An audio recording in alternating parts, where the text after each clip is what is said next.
NSN and sector 7 అనే ఒక కంపెనీలో జాయిన్ అవ్వడం జరిగింది యాజ్ అ సాఫ్ట్వేర్ టెస్టర్ కింద. సాఫ్ట్వేర్ టెస్టింగ్ కింద నన్ను సైబర్ సెక్యూరిటీ ట్రైనర్ కింద నన్ను హైర్ చేసుకోవడం జరిగింది. దానికి మాకు ఏం చెప్పి తీసుకున్నారంటే, తెలంగాణ పోలీస్ డిపార్ట్మెంట్ ప్రాజెక్ట్ ఒకటి ఉంది మాకు, మీరు దానికి క్యాండిడేట్స్ని ట్రైన్ చేయాలి, మేము బయట ఇన్స్టిట్యూట్ వాళ్ళని ట్రైన్ చేసిన వాళ్ళని మేము తీసుకోలేకపోతున్నాము, సో మన దాంట్లోనే మనం ట్రైన్ చేసి మన దాంట్లోనే ప్లేస్ చేసుకుందాము, 100% job guarantee training and placement అనే ఒక దాని ధోరణిలో మనం తీసుకుంటున్నామని చెప్పేసి చెప్పారండి. సో నేను దాని తర్వాత ఖాళీగా ఉన్నా కాబట్టి నాకు కూడా వాళ్ళు జాబ్ ఇచ్చారని నేను అనుకున్నాను. జాబ్ తీసుకున్నాక జాబ్ జాయిన్ అయిన కొన్ని రోజులకి వాళ్ళు ఏం చెప్పారంటే, మీ దగ్గర కూడా ఎవరైనా క్యాండిడేట్స్ ఉంటే రెఫర్ చేయండి, మన స్టార్టప్ కంపెనీ మంచి బిల్డ్ అవుతుంది అది ఇది అని చెప్పి చాలా మోటివేట్ చేశారు అందరినీ. అప్పటికి ఎక్కడెక్కడ ఎర్రర్స్ ఉన్నాయో మేము కూడా గైడ్ చేస్తున్నాము, మేము రెక్టిఫై చేస్తున్నాం అని చెప్పేసి వాళ్ళు కూడా కొన్ని యాక్టివిటీస్ చేయడం జరిగింది. దానివల్ల మేము నమ్మి నేను ఒక 4 క్యాండిడేట్స్ని ఇవ్వడం జరిగింది. ఆ 4 ఆ విధంగా ఇంకా వాళ్ళు కాకుండా చాలామంది,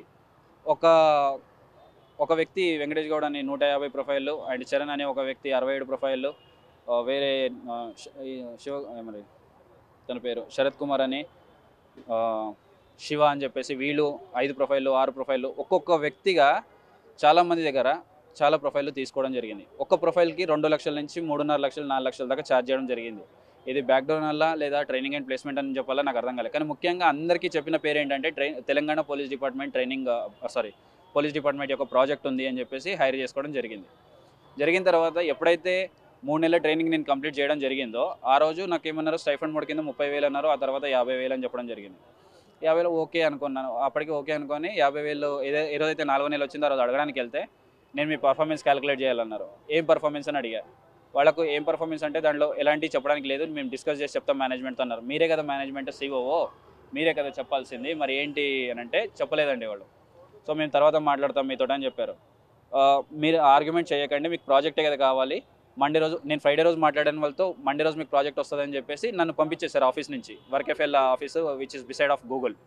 నన్ను పంపించేశారు. పంపించాక నేను వెళ్ళిపోయాక మండే రోజు నా పర్మిషన్ లేకుండా, నాకు తెలియకుండా, నాకు లింక్ పంపకుండా వేరే అందరికీ లింక్ పంపించే సైబర్ సెక్యూరిటీ టీమ్కి దాంట్లో జాయిన్ అయ్యేసి, ఎవరు శ్రీనివాసరావు, పెంటపాటి శ్రీనివాసరావు అనే వ్యక్తి జాయిన్ అయ్యేసి, మీకు ప్రాజెక్ట్ ఉంది, మీకు క్లయింట్ని అసైన్ చేస్తా అని చెప్పేసి నాకు మళ్ళీ ఇంకొక ట్రైనర్కి అసైన్ చేసి తనని క్లయింట్గా ఇంట్రడ్యూస్ చేయడం జరిగింది. నేను ముందు కేసు చేసి ఆల్రెడీ కొందరు క్యాండిడేట్స్ కూడా చెప్పడం జరిగింది. ఆ విషయాన్ని నేను ఆ క్యాండిడేట్స్కి ఏం చెప్పానంటే, మీరు క్లయింట్ ఇచ్చానన్నారు కదా, ఆ వ్యక్తిని అడగండి, క్లయింట్ నేమ్ ఏంటి, క్లయింట్ లొకేషన్ ఏంటి, క్లయింట్ ప్రాజెక్ట్ ఏంటని అడగండి అని అడిగారు. సో ఆ టైంకి వచ్చేసరికి క్లయింట్ ప్రాజెక్ట్ ఏంటో వాళ్ళకు కూడా తెలియదు. వాళ్ళు మళ్ళీ కూడా కేటీ అన్న పేరుతో, ప్రాజెక్ట్ కేటీ అన్న పేరుతో మొదలెట్టారు. ఏం చెప్తున్నారంటే విఏపీటీ అనేది ఇంకొక సబ్జెక్ట్, నేను నేర్పించింది ఎస్ఓసి అనేది. సో ఇక్కడ సబ్జెక్టు డిఫర్ అవుతుంది. నేను నేర్పించింది ఏంటి, వాళ్ళు ఇస్తుంది ఏంటి, మీరు అదే అడగండి, మా సార్ ఇది చెప్పలేదు, మీకు వేరే చెప్పారు, మాకు అది ఇవ్వండి అని అంటే, అప్పటికి గొడవలు అయిపోయి, లేదు అతన్ని తీసేసాము, తను ఆర్గ్యుమెంట్ చేస్తున్నాడు, రిజైన్ పెట్టాడని చెప్పేసి ఫాల్స్ నెగిటివ్ పోర్ట్రేట్ చేశారు. అది కాకుండా నేను ఇలా పోర్ట్రేట్ చేశారని చెప్పి నేను ఒక మాటలొద్దు, మెయిల్ ప్రూఫ్లు కావాలని చెప్పేసి మెయిల్స్ డ్రాప్ చేశాను. మెయిల్స్ డ్రాప్ చేసినప్పుడు ఏమైందంటే, మెయిల్స్లో ఒక్కదానికి రిప్లై లేదు. వన్ ఫైన్ డే వాట్సాప్లో మెసేజ్ పెట్టినట్టు సిఓఓ ఏం చేశారంటే, ఇంకొకటి అటెండెన్స్ లేదని చెప్పేసి నాకు శాలరీ తక్కువ వేసానని చెప్తున్నారు. అటెండెన్స్ ఎందుకు లేదు, నా ట్రాకింగ్ వేరే ఉంది, అటెండెన్స్ మీ ట్రాకింగ్ ఉంది కదా, మీ ట్రాకింగ్ షేర్ చేయండి అని అడిగా. ఎవరిని, అరుణ అండ్ రవితేజ అని హెచ్ఆర్ మేనేజ్మెంట్లలో.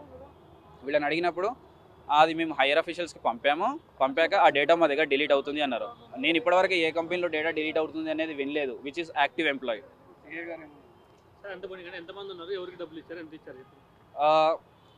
ఒక్కొక్కరికి ఇచ్చారండి, మీడియేటర్స్ కూడా ఉన్నారు దీంట్లో, ఒక్కొక్కరికి ఇచ్చారు. ఇవ్వడంలో ఏంటంటే 2 లక్షల నుంచి 3.5 లక్షల నుంచి 4 లక్షల దాకా ఇచ్చారు.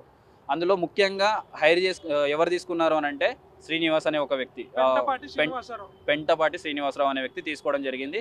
దాంతోపాటు అతనితో ఇది ఏదైతే ఈ ధోరణి అలవాటు పడ్డారో స్వామినాయుడు అనే వ్యక్తి కూడా తీసుకోవడం జరిగింది డైరెక్ట్ అకౌంట్కి. సో తను కూడా తీసుకున్నారు. ఇలా చాలామంది కూడా ఉన్నారు. ఎందుకు నేను కూడా ఈవెన్గా 4 ఇచ్చాను అంటున్నాను కదా, నేను 4ని ఇచ్చాను అదే నమ్మి.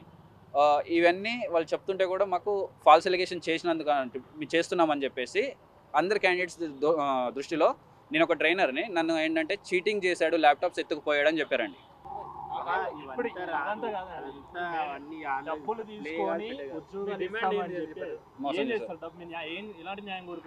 ఏం లేదు, ఏదర్ కంపెనీ కంటిన్యూ చేస్తాను అంటే మా డబ్బులు మాకు ఇచ్చేసి మా సాలరీస్ ఇప్పటివరకు ఉన్న పెండింగ్స్ క్లియర్ చేసేసి కంటిన్యూ చేయండి యాజ్ పర్ ద పిఎఫ్ వాళ్ళు చెప్పిన రికార్డ్స్ ప్రకారంగా అన్నీ జెన్యూన్గా చేస్తే బాగుంటుంది, మేము కూడా కంటిన్యూ అవుతాం.